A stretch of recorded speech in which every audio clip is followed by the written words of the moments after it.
Hi guys, so good afternoon and welcome back to my magical world. It's me, Frostbite, your favorite celebrity here in the Philippines. It's 13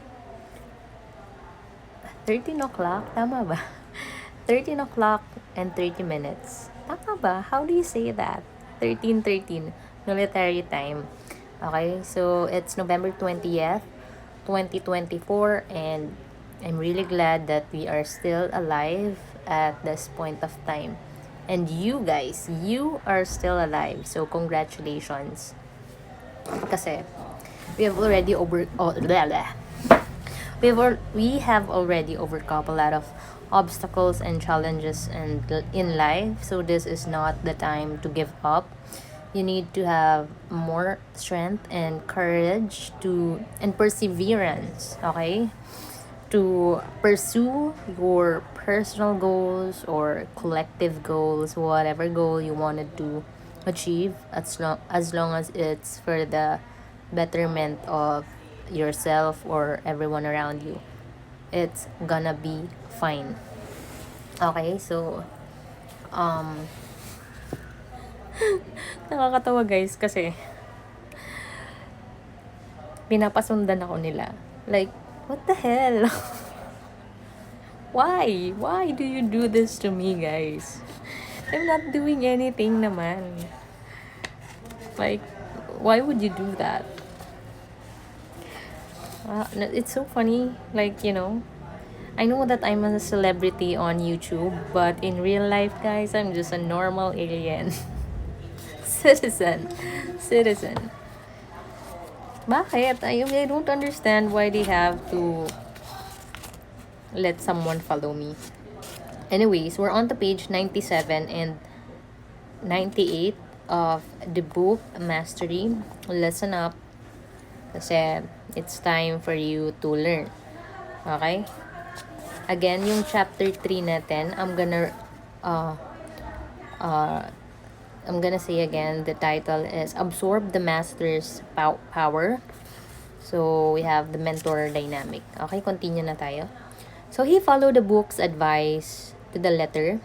For once, learning had to be an active process. He recommended not just reading about scientific discoveries, but actually recreating the experiments that led to them. And so, with Rebo's blessing, Faraday began a series of basic experiments in electricity and chemistry in the back room of the shop. Watts advocated the importance of having teachers and not just learning from books. Faraday dutifully began to attend the numerous lectures on science that were popular in London at the time. Watts advocated not just listening to lectures but taking detailed notes, then reworking the notes themselves, all of this imprinting the knowledge deeper in the brain. Faraday would take these even further. Attending the lectures of the popular scientist John Tatum, each week on a different subject, he would note down the most important words and concepts, quickly sketch out the various instruments Tatum used, and diagram the experiments. Over the few oh bleh.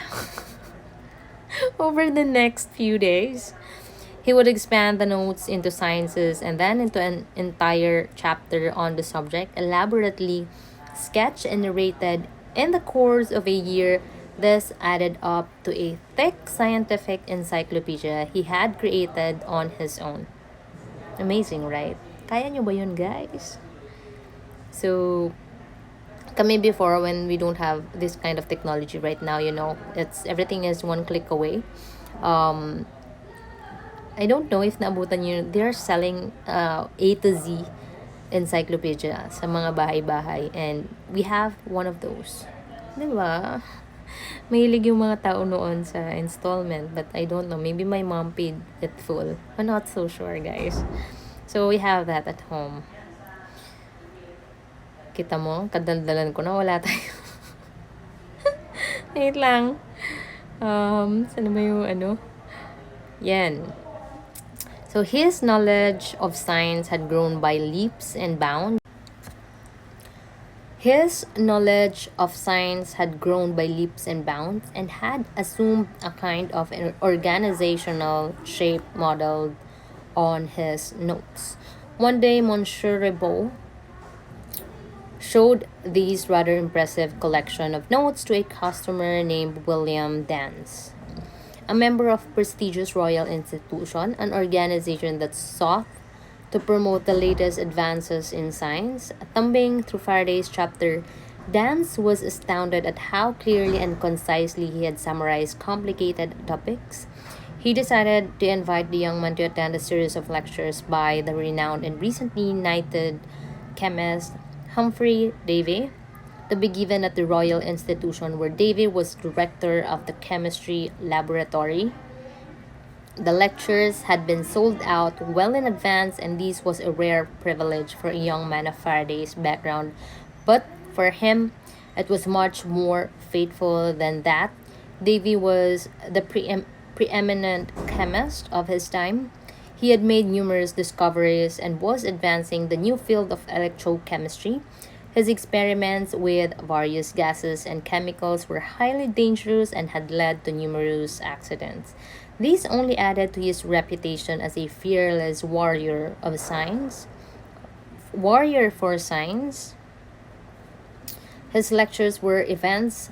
He had a flair for the dramatic, performing clever experiments before a dazzled audience. He came from a modest background and had raised himself to the heights of science, having gained the attention of some valuable mentors. To Faraday, Davy was the only living scientist he could model himself after. After considering Davy's lack of any solid formal education, arriving early each time and gaining the closest seat he could find, he soaked up every aspect of Davy's lecture, taking the most detailed notes he had ever attempted. These lectures had a different effect upon Faraday than others he had attended. He was inspired, and yet he also be could not help but feel somewhat dejected. After all of these years, studying on his own, he had managed to expand his knowledge in science of the natural world. But science does not consist of the accumulation of information. It is a way of thinking, of approaching problems. The scientific spirit is creative. Faraday could feel it in Davy's presence. So, as an amateur scientist, looking at the field from the outside, his knowledge was one dimensional and would lead nowhere. He needed to move to the inside where he could gain practical, hands on experience, become part of the community, and learn how to think like a scientist. And to move closer to the scientific spirit and absorb its essence. He would need a mentor. Diba guys? So, no matter how cool you think you are, iba pa rin when there is someone that is guiding you. Diba?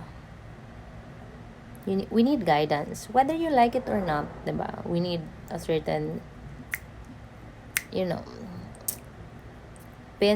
not only pinch, a surge of inspiration and discipline. Right? I know I'm right, guys. So this seemed like an impossible guess, but with this apprenticeship coming to an end, and facing the prospect of being a bookbinder for life, Faraday went into a desperation mode. He wrote letters to the president of the Royal Society and applied for the most menial jobs.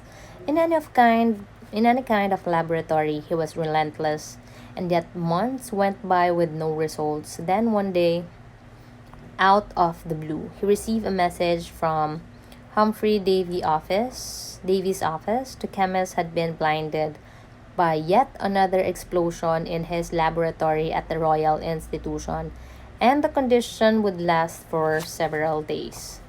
During this time, he needed a personal assistant to take notes and organize his materials. Mr. Dance and a good friend of Davis had recommended young Faraday for the job. There seemed something fateful, even magical, in this occurrence.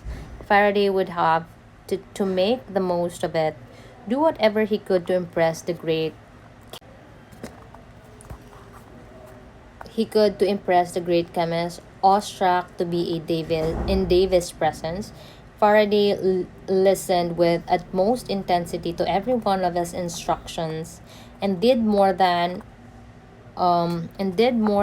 was asked for. When Davy, however, had recovered his sight, he thanked Faraday for his work but made it clear that the Royal Institution already had a laboratory assistant and there were simply no openings for him on any level.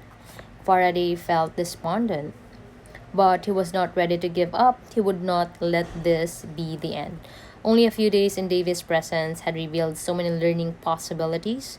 Davy liked to talk about his ideas as they occurred to him and gain feedback from anyone around him. Discussing with Faraday one experiment he was planning afforded the young man a glimpse into his own mind work, and it was fascinating. Davy would be the ultimate mentor, and Faraday determined that he would have to make this happen. He went back to the notes he had taken on Davy's lectures. He worked them into a beautifully organized booklet, carefully handwritten and full of sketches and diagrams. He sent this off to Davy as a gift. He then wrote to him a few weeks later, reminding Davy about the experiment he had mentioned had probably forgotten about. Davy was notoriously absent-minded. Faraday heard nothing, but then one day in February 1813, he is suddenly summoned to the Royal Institution. Takes time, right? So, again, parang ano lang to eh. I, they say, di ba? I don't know, the amazing manifesting coach. So, wait lang. Just have to write what number para hindi tayo ma-lost track. So, they keep on saying that what was meant for you will never pass you by. Okay, so for me, I also believe in that thing. Like, syempre may konti tayong persistence, 'di ba, sa goal natin. Pero I really remember one time like wishing upon a falling star. It really came true, guys. Like, hindi ko alam kung like it's a law of attraction or I don't know, guys. Before, siguro, it really came true. So, my life is really magical when I really think about it. Like everything that I want, I always get it. It's just I don't know. It's just it. La la la. Ganon lang talaga. I always get it, guys. Kaya I don't know if you're in those kaya sometimes you really have to be careful what you wish for. I don't know if you heard those kind of thing. Diba, may mga nagsasabi, because you might just get it. Ano ba yun? Nabubulol tayo. So, ayan guys, thank you sa inyong pakikinig and for tuning up to my wonderful channel.